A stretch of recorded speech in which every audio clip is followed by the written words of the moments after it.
بسم الله الرحمن الرحيم. الحمد لله رب العالمين وبه نستعين، والصلاة والسلام على أشرف الأنبياء والمرسلين سيد الأولين والآخرين نبينا وحبيبنا ومولانا محمد وعلى آله وصحابته الغر الميامين والتابعين لهم بإحسان إلى يوم الدين. ishimwe kuzoni bya Allah subhanahu wa ta'ala. Allah subhanahu wa ta'ala niwe dusaba inkunga iteka ryose. Amahoro n'umugisha bisakare kumwiza mu ntumwa zose n'abahanuzi, umukunzi wacu, umugaba wacu, umucunguzi wacu Muhammad. Nayo mahoro nasakare ku bantu be n'abasanyanyendo beza baharaniye idini n'ababakurikira nazakomeza kubakurikira mu kugira neza kujya ku munsi w'imperuka. Shuti bavandimwe mukurikirana ikiganiro cyacu, assalamu alaikum wa rahmatullahi wa barakatuh.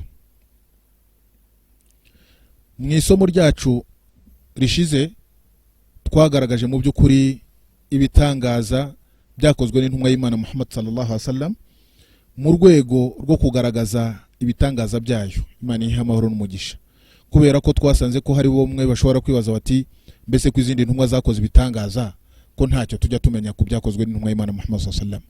Ntekereza se kubakurikiranye icyo kiganiro rero ko babonye igisubizo ku kibazo cyabo icyo ngicyo. Kandi nanone icyari kigambiriwe mu kugaragaza ibitangaza by'intumwa y'Imana Muhammad sallallahu alaihi wasallam ari nacyo cyabaga kigambiriwe mu bitangaza by'intumwa zose, no kwemera Imana no kwemera izo ntumwa z'Imana.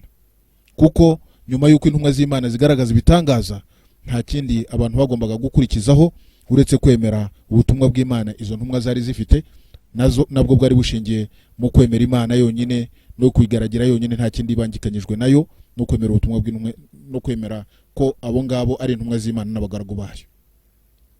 Twagaragaje rero ibitangaza bitandukanye by'intumwa y'Imana Muhammad sallallahu alaihi wasallam.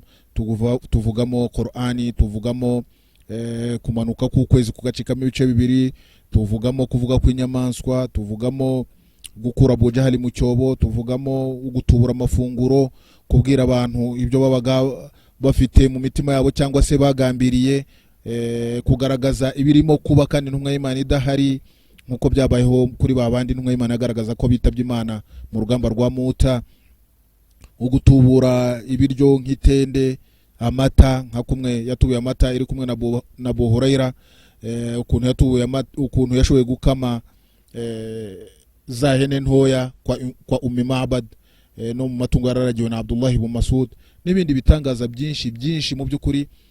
Twagira ngo tugaragaze ibitangaza by'intumwa y'Imana bike nabwo nkuko twabivuze, abantu babone ko intumwa y'Imana Muhammad sallallahu alaihi wasallam nayo ifite ibitangaza yakoze igaragaza ukuri k'ubutumwa bwayo, hanyuma binaganisha abantu gutera indi ntambwe kugira ngo bashobore kwemera intumwa y'Imana Muhammad sallallahu alaihi wasallam.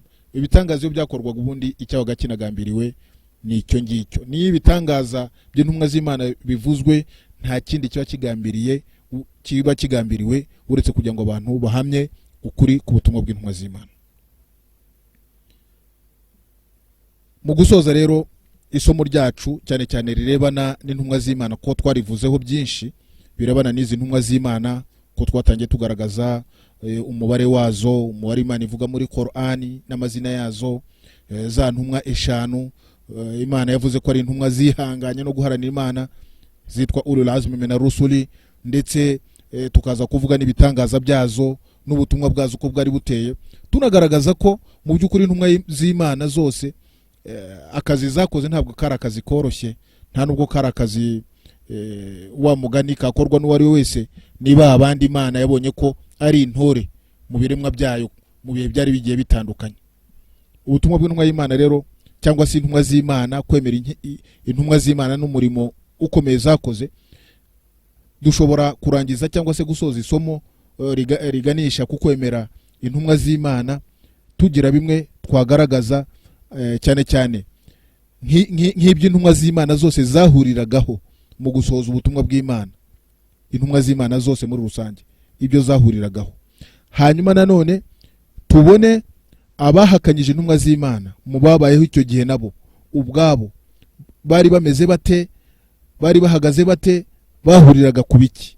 Hanyuma niturangiza ndetse dushobora kureba ni izihe nkurikizi z'abantu kudashaka kumva no kumvira intumwa z'Imana. inkurikizi zo zinariho nta gushidikanya. Hanyuma ibyo nitubirangiza aba rero tubona dutera indi ntambwe twinjira kundi nkingi mu nkingi zigize ukwemera, ariyo nkingi yo kwemera ibitabo Imana yahishuye. Duhereye rero kuri kiriya kiranga ubutumwa bw'intumwa z'Imana zose muri rusange, ndetse naho ubutumwa bw'izo ntumwa zose bwahuriraga, ni ku bintu runaka bikurikira. Icyambere, intumwa zose z'Imana Imana yazohereje kugira ngo zihamagarire abantu gusenga Imana imwe rukumbi no kureka ibigirwamana. Imana muri Qur'an ravuga iti laqad arsalna nuhan ila qaumihi faqala ya qaumi ibudullaha ma lakum min ilahin ghayru. Twohereje Nowa ku bantu be, aragenda babwira ati bantu banjye mugaragira Imana, musenge Imana imwe rukumbi, ntimugire ikindi muyibangikanya, nta yindi Imana nabamenye uretse iyo. Wa ila adin akhahum huda, no ku bantu ba Adi Imana yohereje umuvandimwe wabo Hudi, nabo babwira atyo. Wa ila Samuda akhahum Salih, no mu bantu ba Samud Imana yohereza umuvandimwe wabo Salih, nawe agenda babwira ati musenge Imana nta yindi Imana nabamenyeye itariyo, ntimuyibangikanye. Wa ila Madyana akhahum Shuaib, no ku bantu ba Madyan Imana yohereza umuvandimwe wayo Shuaib. Nanone Imana ikavuga iti walaqad ba'athna fi kulli ummatin rasula an i'budu Allah wajtanibu at-taghut. Twohereze muri buri umma intumwa, kandi ubutumwa bw'iyo ntumwa ntabwo bwabaga ari ubundi uretse kubwira abo bantu ngo musenge Imana, mugaragira Imana yonyine, ntimugire ikindi muyibangikanya, mureke gusenga ibigirwamana.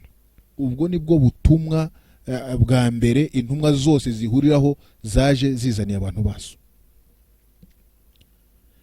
Ikindi cyaranze ubutumwa bw'intumwa z'Imana zose nuko intumwa z'Imana zose zaje zibuza abantu kugira imico mibi, imico mibi igiye itandukanye. Urugero, hariho nk'abantu bo kwa Shuaib bari bafite ingeso. Intumwa y'Imana Shuaib alayhi salam, abantu be bari bafite ingeso yo kugabanya iminzani n'ibipimo, biba abantu imitungo yabo mu mahugu n'ubuhemu. Hanyuma bafite n'ingeso yo kwitwikira ijoro, bagambiriye kwica no gukomeretsa no kwambura abantu bigendera. Ibyo byose zari ingeso zidakwiriye. Intumwa y'Imana Shuaib yaje ibuza abantu ba Madian, babyanze Imana irabahana nk'uko abigometse ku mategeko y'Imana igihe cyari cyo cyose Imana yagiye ibahana. Nk'abantu b'intumwa y'Imana Lut alayhi salam bigometse ku Mana, nabo hejuru kubangikanya Imana bakajya bakora ibikorwa by'urukoza soni, abagabo barongora abandi bagabo cyangwa se babana n'abandi bagabo mu mwanya mu kimbo cyo kubana n'abagore.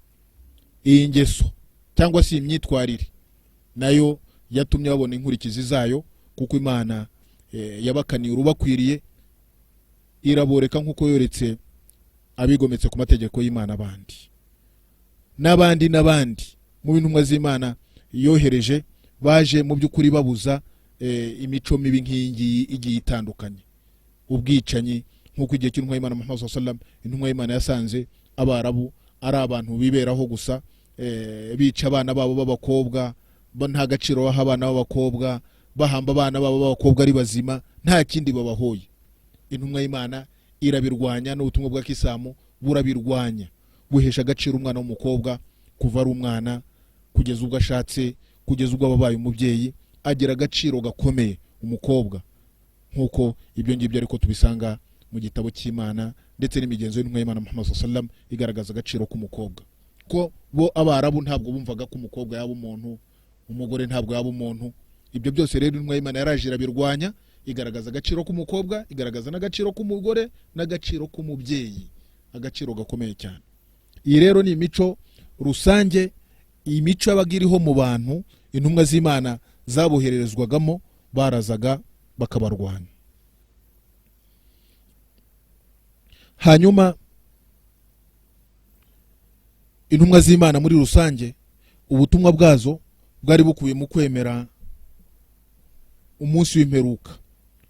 Intumwa z'Imana hejuru yo kuba zarahamagarira abantu gusenga Imana no kugaragira Imana nta kindi babibangikanyije, hanyuma zigahamagarira abantu kugira imico myiza no kureka imico mibi y'urukoza soni.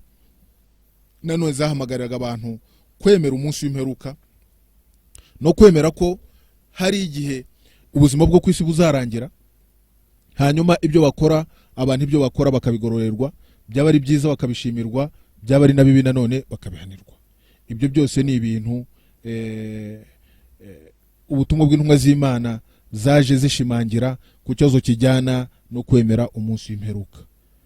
Iteka ryose wasangaga nkuko Qur'ani ibivuga, intumwa z'Imana zose wasangaga zivuga ziti inni akhafu alaykum azabu yawmun azim, bantu banjye ngewe ndabatinyira ibihano ku munsi uhambaye. Umunsi uhambaye nta wundi ni umunsi w'imperuka. Intumwa zose zitinyisha abantu bazo zinababwira ziti mwemere Imana, munatinye Imana, munizere umunsi w'imperuka. Iki nanone ni ikindi kintu intumwa z'Imana, ubutumwa bw'intumwa z'Imana bwabaga buhuriyeho.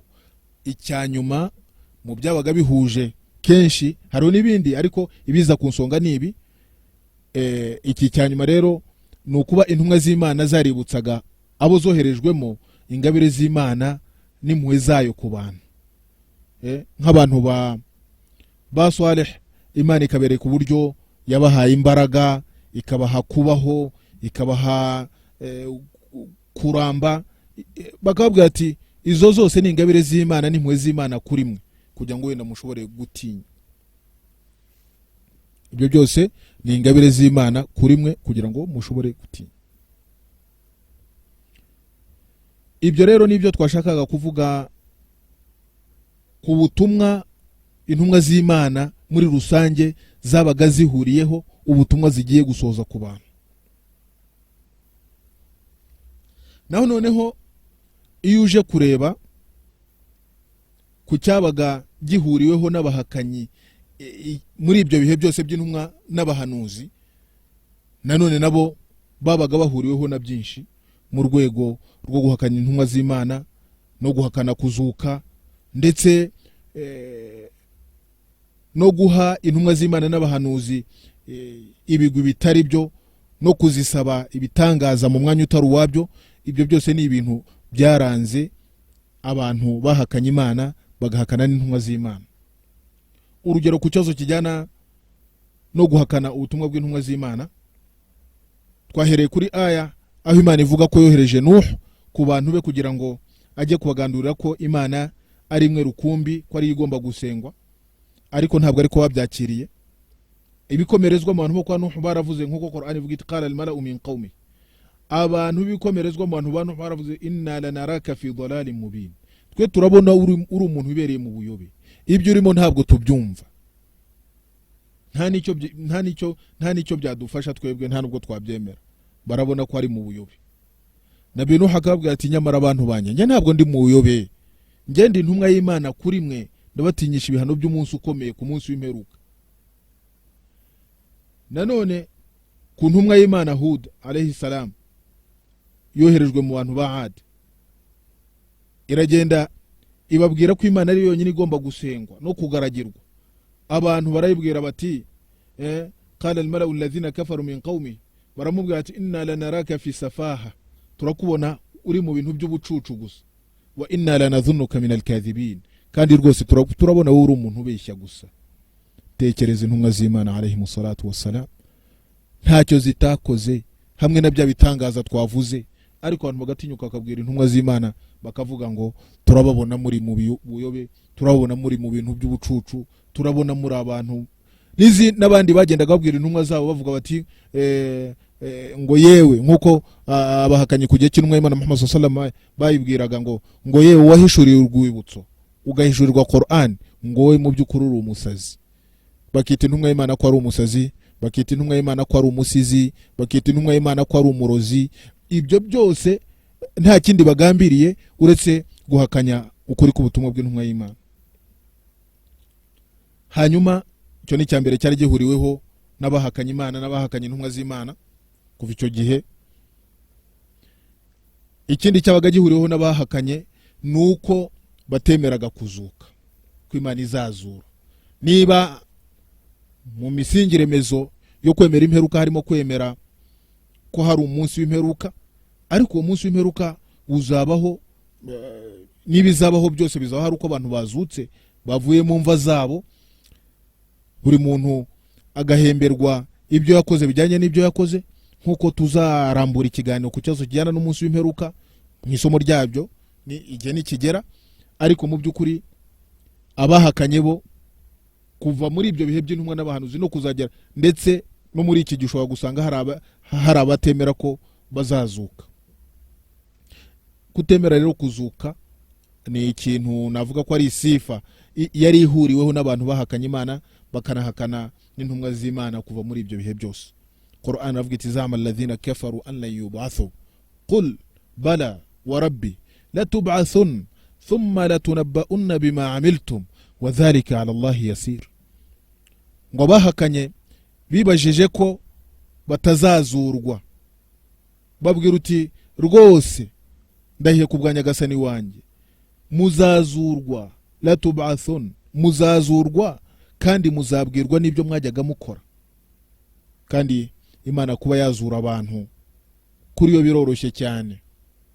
Imana ifata igiti kirimo amazi ari icyatsi kikazageraho kivamo umuriro. Imana izazura amagufwa yaramaze gushenya, ni nayo izazura abantu bakava mu mva zabo ku munsi w'imperuka. Imana avuga iti qul man yuhyi al-'idhama wa hiya ramim. Ese vuga uti ninde uzaha ubuzima amagufwa kandi yari yaramaze gushenya yararangiye? Nta wundi ni Allah subhanahu wa ta'ala. Abahakanye Imana rero mu byo babaga bahuriyeho nuko bahakanaga gusuka. Nuhakana kuzuka nuko batatemera ko hari umunsi w'imperuka. Nuko nta munsi w'imperuka hari, nukuvuga ko ubuzima ari ubuzima bwo kwisi, iyo umuntu apfuye biba birangiye, nta nkurikizi, nta kibazo. Iyi ni imico y'abahakana Imana bagahakana n'intumwa z'Imana. Umuntu utekereza ko iyo ubuzima bwo kwisi burangiye biba birangiye nta nkurikizi, nta wundi uretse uwo nguwo uhakana Imana agahakana n'intumwa z'Imana. Iki ngiki ni ikindi nanone cyari gihuriweho n'abahakanye. Hanyuma bakagira ibintu begeka ku ntumwa z'Imana, nka kwa kundi twarimo kuvuga uko bavugaga ngo intumwa z'Imana n'abasazi, n'abasizi, n'abarozi, n'ibicucu, n'abayobe, ibintu nk'ibyo ngibyo babaga bifite. Abahakanye nacyo ni kimwe mu byo babaga bahuriyeho. Nyuma yo guhakanya intumwa z'Imana no guhakana ko hari ukuzuka, banahurizaga nanone mu kwegeka ibigwi bibi ku ntumwa z'Imana. Icyanyuma cyabaga gihuriweho n'abantu bakana Imana kuva icyo gihe kuzagera ku munsi w'imperuka, nuko wasangaga ari abantu bakunda gusaba ibimenyetso cyane. Ngo niba wowe ko kuvuga kuri intumwa y'Imana, ngo ngaho dusaturira ubusitani cyangwa se tuzanira ibi cyangwa tuzanira ibi, intumwa z'Imana zigakora ibitangaza, ariko ntacyo bitanga. Ntabwo bahagarara aho ngaho gusaba ibitangaza gusa ari mu rwego rwo kugira ngo wenda bayobokere kada. Iyo baza ko barasabaga wenda n'ibitangaza kugira ngo bayoboke, ariko hari naho barengaga intumwa z'Imana zamaze gukora n'ibyo bitangaza, zamaze no kugaragaza ukuri k'ubutumwa bwazo, bakazibwira ngo noneho ntabwo bihagije ibyo ntacyo mutakoze, noneho muzatuzanira ibihano niba ibyo muvuga ari ukuri. Nkuko Imana muri Qur'an ivuga iti abantu bahakanye bajyaga babwira intumwa zabo ngo itina bi'azabillahi in kunta minas sadiqin. Niko babwiye intumwa z'Imana zose, ba Shuaib, ba Hud, ba Salih, bose barimo kubabwira ngo ngaho muzana ibihano byo muvuga ngo biri ku Mana niba koko mwe muri abanyakuri. Tekereza abantu kugira ibyo twita ubwibone n'agasuzuguro ku mategeko y'Imana, n'umuntu kwibona no kwigangarika akageza naho avuga ngo Imana ntiriho, bityo n'ibyo bihano murimo kuvuga ngaho Imana nibimanure. Ni ikibazo gikomeye cyane mu by'ukuri. Abantu nk'aba ngaba rero bigometse ku mategeko y'Imana subhanahu wa ta'ala, bakanga gukurikira gahunda za Allah subhanahu wa ta'ala, bahuye n'ingorane kandi bazahura n'ingorane. Nkuko twavuze ko iri ari isomo risoza iyi nkingi ikomeye, inkingi yo kwemera intumwa z'Imana, twashatse kureberamo ibyo intumwa z'Imana zahurizagaho mu butumwa bwazo n'ibyo abahakanye bahuriragaho mu buhakanyi bwabo. Hanyuma noneho ikindi noneho kuri babandi babaga barahakanye bagakora n'ubwononye, ni ibihe bihano Allah subhanahu wa ta'ala yabahaga? Mbese Allah subhanahu wa ta'ala yarabarekaga? Igisubizo ni rekada. abayigometse ku Mana bakigomeka ku ntumwa z'Imana bagakora n'amahano barwanya intumwa z'Imana, ntabwo Allah subhanahu wa ta'ala yigeze abareka.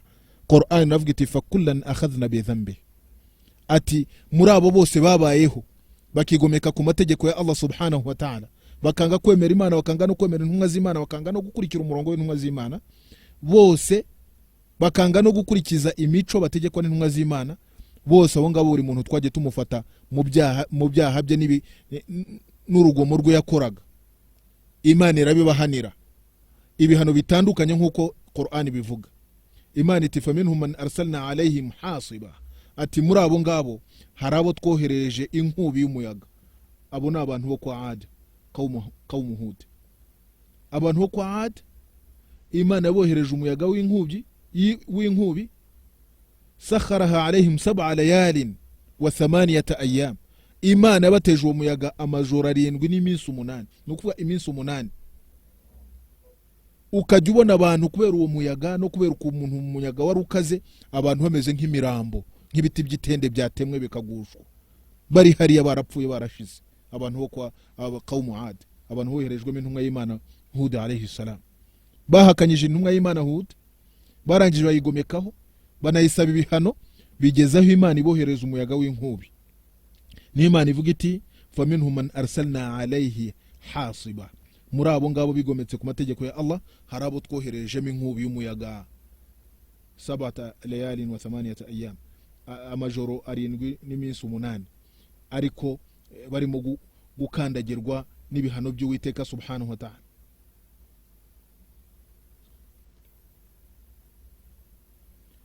Ibi byose rero birakwereka ukuntu abigometse ku Mana, nubwo bigomeka ku Mana indunduro yabo byabaga ari ukorama.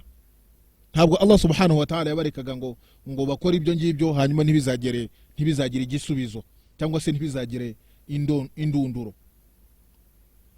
No muri abo ngabo nanone nkuko Qur'an bivuga wa minhum man akhadhathu as-sayha, no muri bo hari abandi Allah subhanahu wa ta'ala yicishije urusaku rukomeye cyane, urusaku rukomeye. Naba nta bandi n'abantu bo ku ntumwa y'Imana Salih alayhi salam, qawmu Thamud, abantu ba Thamud boherejwe n'intumwa y'Imana Salih. Abangaba Imana yabohereje n'intumwa ya Salih, ndetse nabo bakora ibitangaza barayihakana cyane bavuga ngo ariko iyo mubona mwebwe mubona Salih yabe intumwa y'Imana ko, ariko barimo kwivugisha. Bageraho basaba ibitangaza mpaka Imana ibigitangaza cy'ingamiya yari ifite mu nshingano zayo zo kunywesha abo bantu bose bakanywa amata. Hari umunsi yari yabaga igenewe kunywa amazi, umunsi wiyongamiya kunywa amazi, bo ntibagire amazi bakoresha, ikanywa yonyine, hanyuma mu yindi minsi bagakoresha, hanyuma nayo kuko yanyweye amazi nabo bakanywa amata. Ariko abanzi b'imitima yabo n'abahuguzi b'imitima yabo iteka bigomekaga ku mategeko y'Imana, bararebye bati ntabwo tuzareka iriya ngamiya igenda gusa Salih haza ku buryo abantu bagiye kwicwa n'inyota twabuze amazi kubera umunsi umwe ingamiya inywa, buretse tuzayiteza abantu bagende bayice. Niko byagenze. Qur'an avuga iti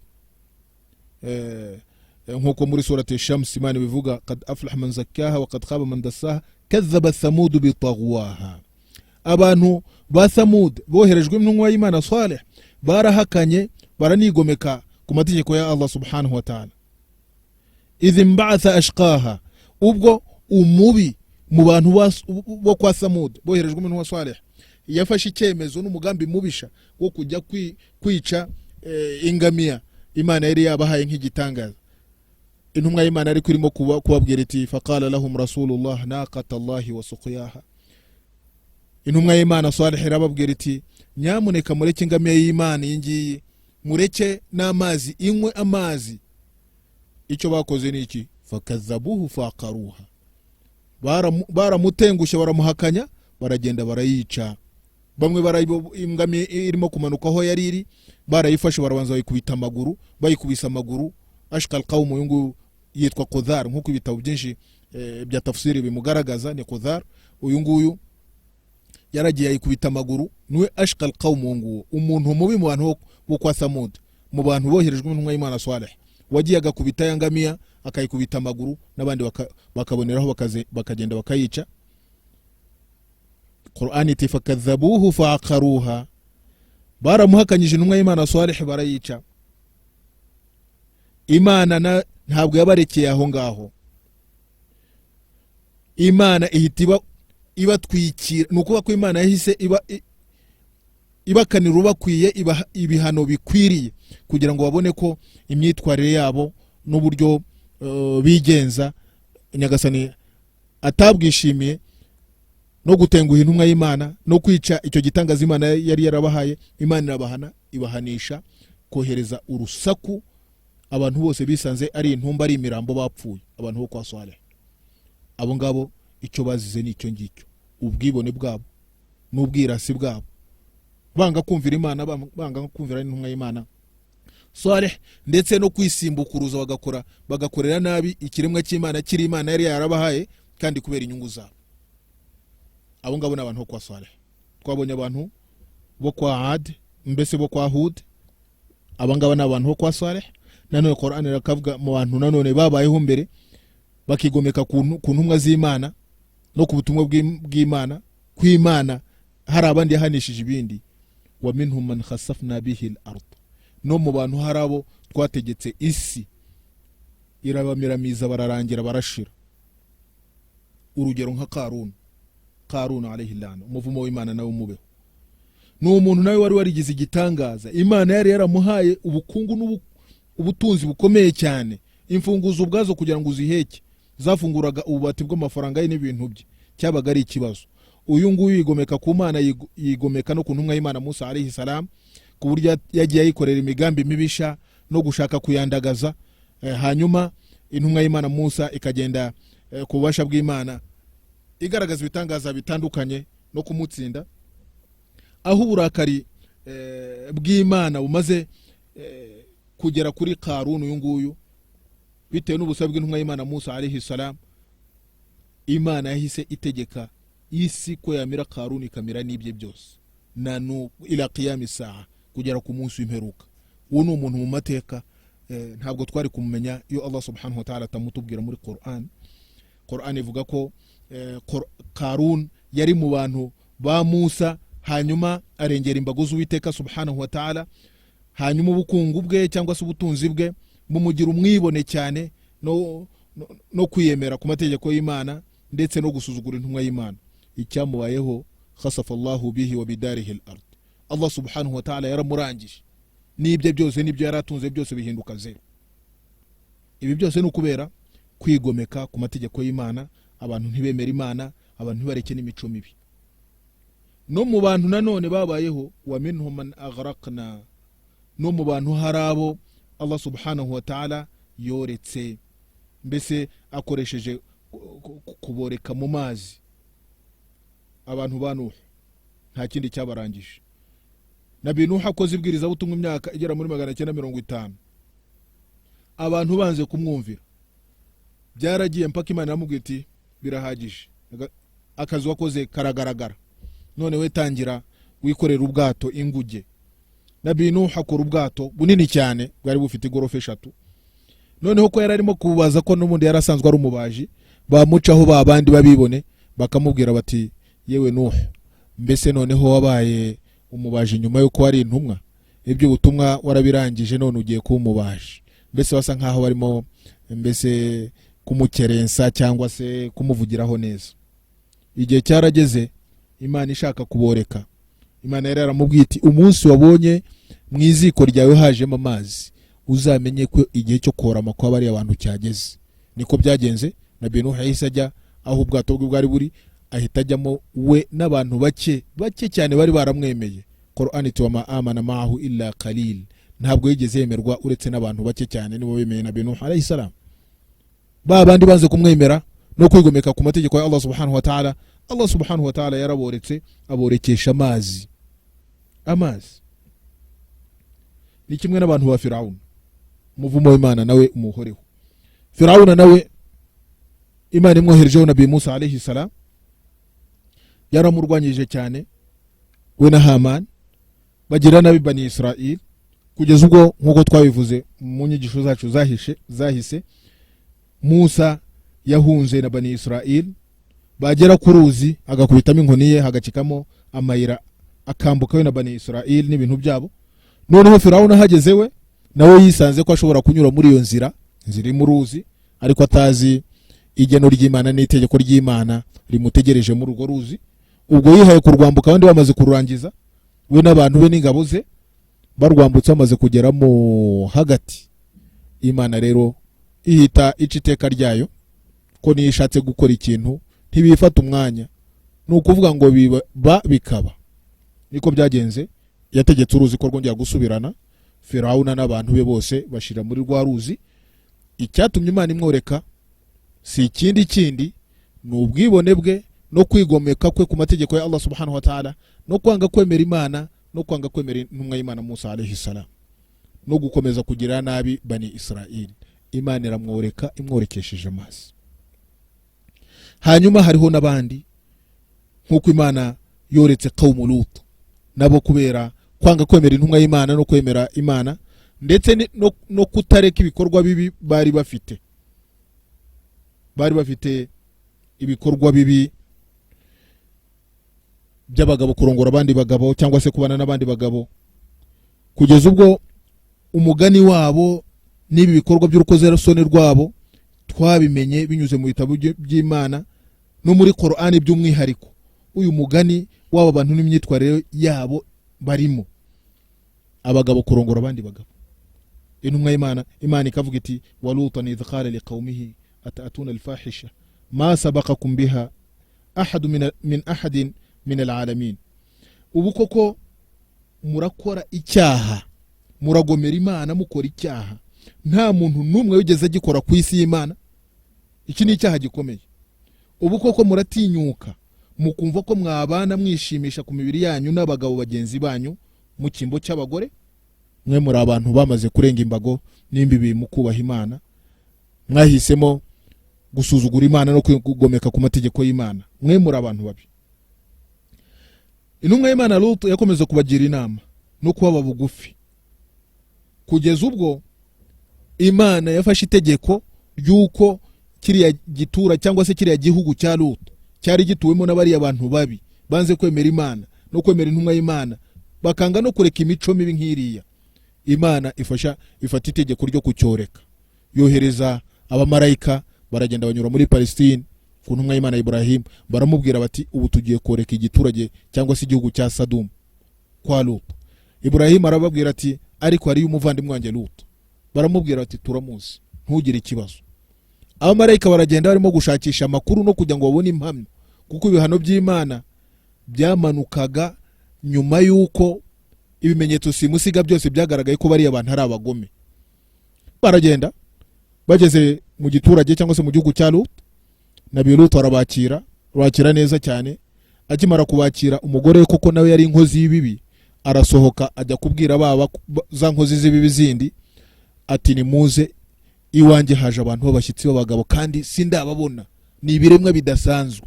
Tekereza, abantu bageze ku rwego rwo gukora ibyaha mpaka bagasanga n'abashyitsi bagiye mu rugo nko ku rugo rw'intumwa y'Imana kugira ngo bumve ko bajya gukoramo ibyaha nk'ibyo ngibyo. Baragiye babagabo bajya kwa Lut. Nabi Lut alayhi salam ahagara ku rugi rwe, arabwira ati ariko muri mwe ikibagenzi wanjye ni iki? Baramubwira bati nawe uri muri vugisha kitugenza se ntabwo kizi. Nabi Lut aravuga ati ariko ubu ngubu muri mwebwe haburamo n'umuntu n'umwe ufite ubwenge? Mubona ko ibyo nababujije, mubona ko ibyo nicara mbigisha byose rwose mba ndimo guta igihe cyangwa se ibyo mbabwira nta kuri, mwananiwe kunyumvira no kumvira Imana? Baramubwira ati twebwe ntacyo dushaka ku magambo yawe, icyo dushaka urakizi, n'abantu bari iwawe. Nabi Lut nk'intumwa y'Imana, umwemera Imana ukomeye, agahinda kamwuzuye mu mutima, ageraho avuga ati iyo nza kuba nari mfite ahandi nakuri izindi imbaraga ngo ndwane n'aba bantu. Iyo bigeze kuri iyo daraja, kuri urwo rwego, kandi nabo ngabo bari aho ngaho mu nzu, bari intumwa z'Imana abamarayika, barimo kubyumva, barimo gushaka ubuhamya, baramubwiye bati ya Lut, yewe Lut, ntugira agahinda, twebwe turi intumwa za nyagasani wawe, ikibazo cy'abo bantu kirakemuka. Inna maw'idahum subhu, abangaba igihe cyabo ni mu gitondo, subhi mu gitondo, kandi subhi iri bugufi, bihorere. Ubwo ngubwo abamarayika bagisohoka gusa bashushe nkaho babajugunye ibintu mu maso, babandi bari baje gutera urugo rwa Lut basubira inyuma bameze nkaho ari impumyi, barimo kuvuga ngo Lut arabaroze, Lut arabaroze. Ubwo abamarayika bahise babwira Lut bati nona genda usohoke muri iki gihugu n'abana bawe, kuko iki gihugu kigiye korama. Lut yaragiye, nta no kureba inyuma, nta no keretse umugore we niwe wasigaye aho ngaho. Niko byagenze rero, itegeko ry'Imana ribageraho. Qur'an ravuga iti falamma jaa amruna, itegeko ryacu rimaze kubageraho, ja'alna 'aliyaha safilaha, ibyo hasi twabishyize hejuru n'ibyo hejuru tubishyira hasi. Ubwo n'ubushobozi bwa Allah subhanahu wa ta'ala n'ibihano bya Allah subhanahu wa ta'ala ku bantu babigometse, ku bantu babirasi ku mategeko y'Uwiteka subhanahu wa ta'ala. Imana ibyo hasi yabishyize hejuru n'ibyo hejuru bishyira hasi. Tekereza iyo sura. Imana irangije ibamishamo amabuye aturutse mu ijuru, noneho aza mbese ari ukubarangiza bamaze gupfa. Nukuba marayika yarateruye igihugu kizima, ibyo hasi bijya hejuru, ibyo barangije barabanza barabamisha amabuye, bamaze kubamisha noneho arubika. Uko nguko niko Imana ikanira urukwiye inkozi z'ibibi. Abantu ba Lut baba barashize, kandi cyaboretse nta kindi mu kutemera Imana n'imico mibi nk'ingiyi yakomeje kubaranga. Aba bose ni abantu babayeho ku gihe cy'intumwa z'Imana. N'iki ni ikindi cya gatatu dukura mu kwiga inkingi ikomeye, inkingi yo kwiga ukwemera Imana. Tureba ibyo intumwa z'Imana zahurijeho, uko abangikanya Imana n'abahakanye intumwa z'Imana bitwaye, hanyuma n'inkurikizi y'ubwo buhakanyi no kutemera Imana uku kuyigomera no kutayumvira no kudakurikira inyigisho z'intumwa n'abahanuzi, ibyazikurikiraga byabaga ari ibihe.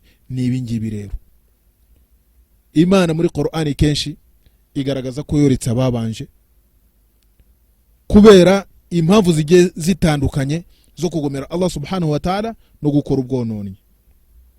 Niba Imana itubwira iti fakullan akhadhna bi dhanbi, abose rwose buri muntu twagiye tumuryoza ibyaha byabo n'imyitwarire yabo. Muri bo harabo tworekesheje umuyaga, no muri bo harabo tworokesheje urusaku, n'abandi dutegeka isi irabamira, n'abandi tuborekera mu mazi. Imana iti wama kana Allahu liyadhlimahum walakin kanu anfusahum yadhlimun. Rwose Allah subhanahu wa ta'ala ntabwo ari kubahuguza ngo arengere uburenganzira bwabo n'ubuzima bwabo, ariko bo walakin bo kanu anfusahum yadhlimun, bo bahuguzaga imitima yabo. Abangaba n'abahuguzi b'imitima. Wama kana Allahu liyadhlimahum walakin kanu anfusahum yadhlimun. Naam, tureba rero ku kibazo kijyana n'abangaba babaga barigometse, bagahakanya Imana, bagahakanya n'intumwa z'Imana, barangiza ibikorwa bibi bafite ntibabireke. Imana nta kindi yakoraga uretse kuboreka. Mbese niba Imana yarakoze biriya, iyo turebye nko mu bihe byacu ibingibi turimo, uko abantu bariho, reba ubusambanyi uko bumeze, reba abagabo barongora abagabo uko umubare ugenda wiyongera, ndetse bigatera n'intambwe kugeza ubwo bimwe mu bihugu bifata icyemezo n'imyanzuro yo kwemeza ko iryo ari itegeko mu mategeko agomba kuranga ibyo bihugu, ko umugabo yarongora undi mugabo cyangwa se umugore akarongora undi mugore, ariko cyane cyane abagabo kurongora abandi bagabo bigafatwa nk'itegeko mu bihugu. Ntabwo twavuga noneho ku kibazo kijyana no kugabanya iminzani n'ibipimo abantu bakoresha bariganya abantu bashaka kurya imitungo y'abantu mu mahugu.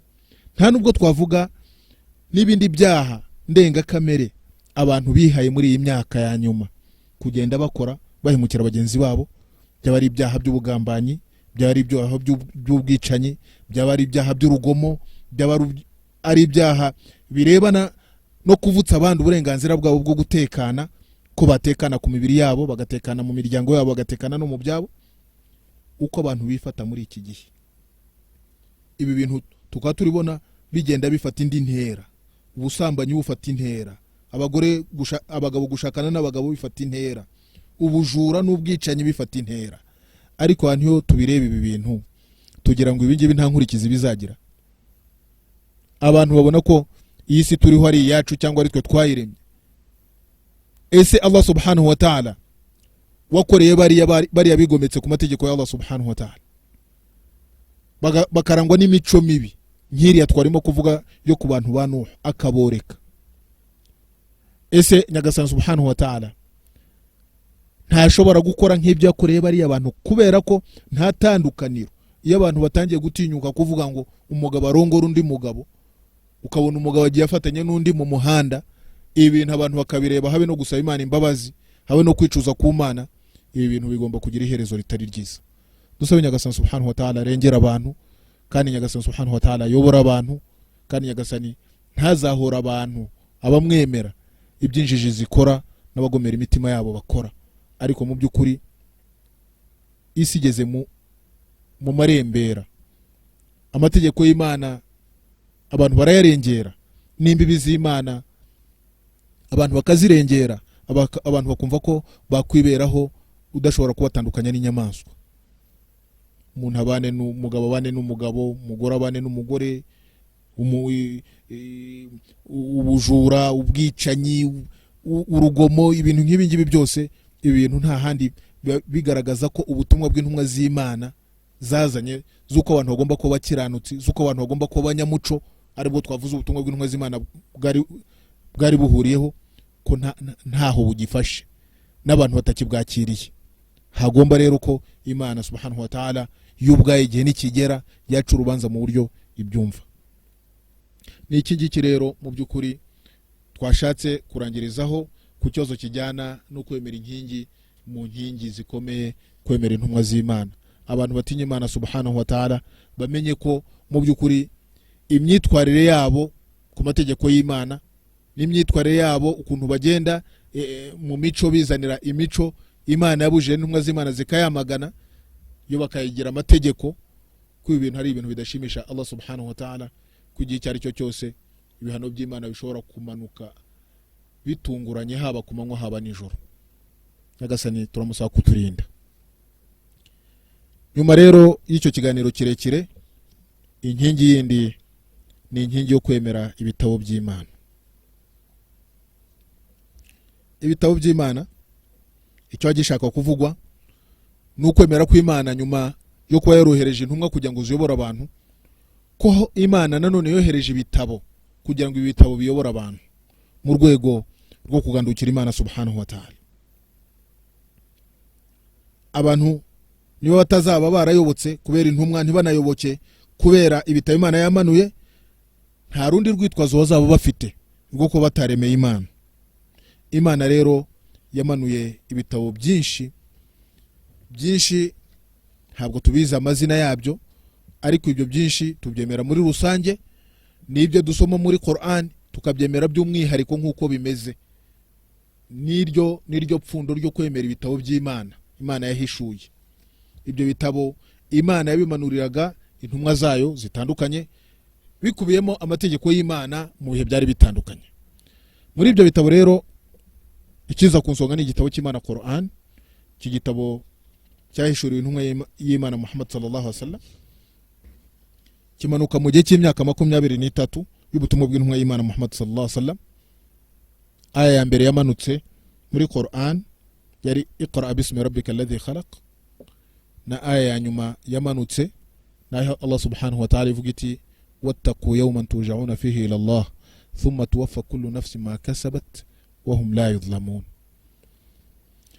Iyo niyo aya ya nyuma yamanutse muri Qur'an. Hanyuma Qur'ani nkuko twabivuze nk'igitangaza cy'intumwa y'Imana Muhammad sallallahu alaihi wasallam, ikaba yari ikubiyemo inyigisho zihambaye, harimo amategeko, harimo amasengesho, harimo ibibuzwa n'amabwiriza, hanyuma harimo n'iby'Imana itubwira ku ntumwa z'Imana n'imigani y'ababayeho mbere, uko babayeho, uko bemeye Imana, uko bagomeye Imana, Imana yaboretse. Ibyo byose kugira ngo abantu tubikuremo isomo. Qur'an rero ni igitabo la yatihi al-batil min bayni yadayhi wala min khalfihi, ni igitabo kidashobora kugerwaho n'ikinyoma aho cyagiturutse hose, haba imbere haba inyuma. Ni igitabo cyahishuwe kuva kwa Allah subhanahu wa ta'ala, umuhanga w'ikirenga kandi nyiri imbaraga zitaneshwa. Hanyuma ikindi gitabo mu bitabo Imana yamanuye ni igitabo Taurat. Iki gitabo Taurat cyamanuriwe intumwa y'Imana Musa alayhi salam. No muri iki gitabo Imana yaravuze iti inna anzalna Taurah fiha hudan wa nur. Mu byukuri twe twamanuye Taurat. Allah subhanahu wa ta'ala arivuga ko ari wamanuye Taurat, kandi no muri Taurat harimo ubuyobozi n'urumuri. Ni igitabo Imana yamanuye Nabi Musa alayhi salam kugira ngo kibe ubuyobozi mu bantu intumwa y'Imana Musa yari yaroherejwemo, harimo amategeko atandukanye yagombaga kuyobora abantu muri icyo gihe. Hanyuma mu bindi bitabo ni igitabo Injil. Injil ni igitabo cyamanuye intumwa y'Imana Isa alayhi salam, intumwa y'Imana Isa. Qur'an irabigaragaza ivuga iti waqafayna ala atharihim bi Isa ibn Maryam musaddiqan lima bayna yadayhi min at-Taurah wa ataynahu al-Injila fihi hudan wa nur. Ati izindi ntumwa twazikurikije none ukoherezwa kwa Isa alayhi salam, na Isa nawe turamwohereza nyuma y'izindi ntumwa, Isa mwene Maryam, ashimangira ibyaje mbere ye mu gitabo cy'Imana Taura cyahawe Musa, kandi nawe tumuha Injili. Imana ivuga Imana yahaye intumwa y'Imana Isa alayhi salam Injili. Muri Injili kimwe no muri Taura nkuko Imana bigaragaza harimo ubuyobozi n'urumuri, kandi mu byukuri muri Injili harimo ubuyobozi n'inyigisho ku bantu baganduka. Ikindi gitabo mu bitabo Imana yamanuye ni Az-Zabur. Iki gitabo cyamanuye intumwa y'Imana Dawud alayhi salam. Imana muri Qur'an avuga iti wa atayna Dawuda Zabura, twahaye Dawudi Zaburi. Cyo ni ikindi gitabo. Hanyuma ibindi bitabo ni suhuf Imana yamanuriye Ibrahimu na Musa, nkuko Qur'an bivuga iti inna hadha la fi as-suhuf al-ula suhuf Ibrahim wa Musa. Izi nkuru mubwirwa zaba bandi bagororotse ku murongo wo kwemera Imana Allah subhanahu wa ta'ala akabagorora ibyiza, naba bandi bigometse Allah akabaza bashyira mu muriro. Ni inkuru mubwirwa ziri no mu bitabo bya kera, mu bitabo muri suhfu Ibrahima na suhfu ya Musa. Ibyo ntabwo ari ibintu bishya rwose. Abantu kwitwara neza ku murongo wa Allah subhanahu wa ta'ala bagatanga kubera Imana kandi bemera Imana, abo ngabo Imana izabashyira mu ijuru. Naho babandi bigometse bakigomeka ku mategeko ya Allah, abo ngabo nibo bazigizwa kure n'ijuru, Allah subhanahu wa ta'ala akabashyira mu muriro kubera kwigomeka kwabo. Kandi izi ntabwo ari inkuru nshya, ahubwo ziri no mu bindi bitabo. Igikwiriye rero nuko abantu bagomba kwemera by'umwihariko ibi bitabo twamaze kumenya dusanga muri Qur'ani, nyine Taurati na Injili na Zabur na Suhuf Ibrahima na Musa na Qur'ani, nyine abantu bakabyemera by'umwihariko ko ari ibitabo by'Imana, Imana yahishuriye intumwa zayo. Hanyuma n'ibyo tutamenye abantu bakabyemera muri rusange ko ari ibitabo by'Imana. Iyo niyo myemerere nkuko twabivuze irebana no kwemera ibitabo by'Imana.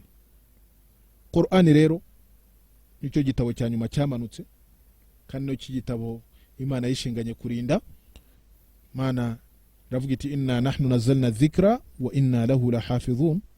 Nitwe twamanuye Qur'an, kandi mu byukuri Qur'an nitwe tuzayirinda. Naho ibindi bitabo mu byukuri byagize ikibazo cyo guhura n'ukoko kwa mwene muntu, abantu bishyiramo ibijyana n'imitima yabo cyangwa se ibageza ku nyungu zabo, bakagenda bashyiramo amagambo mu by'ukuri usanga atari amagambo y'Uwiteka subhanahu wa ta'ala, nk'uko bigenda bigaragara mu bitabo bigiye bitandukanye. Nko mu bigaragara ko ibindi bitabo byagezwemo n'ukuboko kwa muntu, ni nko kuvuga kuri Isa ibn Maryam al-Masih, bakavuga bati ni umwana w'Imana, cyangwa se abayahudi bakavuga ngo Uzairu ni umwana w'Imana. Qur'an avuga iti waqalat al-yahudu Uzairu ibn Allah, abayahudi baravuze ngo Uzairu ni umwana w'Imana. N'abanaswara bati al-Masih Isa ni umwana w'Imana. Allah ati izo ni imvugo zabo bivugira n'iminwa yabo, ariko nta kuri na guke zifite. Imana ntabwo yigeze ibyara, nta nubwo yigeze ibyarwa, nta na kimwe ushobora gusanisha n'Imana subhanahu wa ta'ala. Imana ni imwe rukumbi, niyo nyiri kwambazwa, nta mwana igira, yaba umumarayika yaba ari umuntu, nta mwana igira. Abantu rero kuvuga ngo aba ni abana b'Imana, icyo ubwacyo ni ikibazo. Ni kimwe n'abantu kwihanukira umuntu akavuga ngo Isa niwe Mana, kubera ko ibingibi Qur'an yarabihakanye, aho Qur'an ivuga iti laqad kafara alladhina qalu inna Allaha huwa al-Masih ibn Maryam. Barahakanye babandi bavuga ngo mu by'ukuri Allah ni Masih mwene Maryam. Kuvuga ngo Isa cyangwa se Masih ibn Maryam ni Imana, ubwo bwabyo n'ubuhakanye. Ni nko kuvuga nanone mu byo abantu bishyiriyeho bitari mu gitabo cy'intumwa y'Imana Isa alayhi salam, kuvuga ngo ubutatu. Qur'an yabuvuzeho nabwo, laqad kafara alladhina qalu inna Allaha thalithu thalatha, ngo barahakanye babandi bavuze ngo Imana ni ubutatu butagatifu, kandi Imana ikavuga iti wa ma min ilahin illa ilahun wahid, kandi nta yindi Imana iriho uretse Imana imwe rukumbi. Imana ni imwe rukumbi, ntabwo ari eshatu, ntabwo ari imwe iteraniye muri eshatu. Imana ni imwe rukumbi, wa ma min ilahin illa ilahun wahid. Imana ni imwe rukumbi yonyine, niyo ikwiye gusengwa, niyo ikwiye gusingizwa. Iyo abantu rero mu by'ukuri intumwa y'Imana Isa ifite icyubahiro gikomeye cyane, kwa nayo yaje mbere yo kuza ko intumwa y'Imana Muhammad sallallahu alaihi wasallam, ukuri umuntu ashatse kuyivugaho nta handi yagukura uretse ukuri ku by'Imana yayivuzeho. Imana muri Qur'an yavuze kuri Isa ivuga iti wa mal Masih ibn Maryam. Mbese bagira ngo Masih cyangwa se Isa mwene Maryam yabiki uretse ko yari intumwa, qad khalat min qablihi rusul, mbere hari izindi ntumwa nyinshi zaje. Uvuga ko Isa siyo ntumwa ya mbere, nta nubwo ari we ntumwa ya nyuma. Uko niko kuri. Imana iravuga iti qad khalat min qablihi rusul, mbere habonetse haje izindi ntumwa.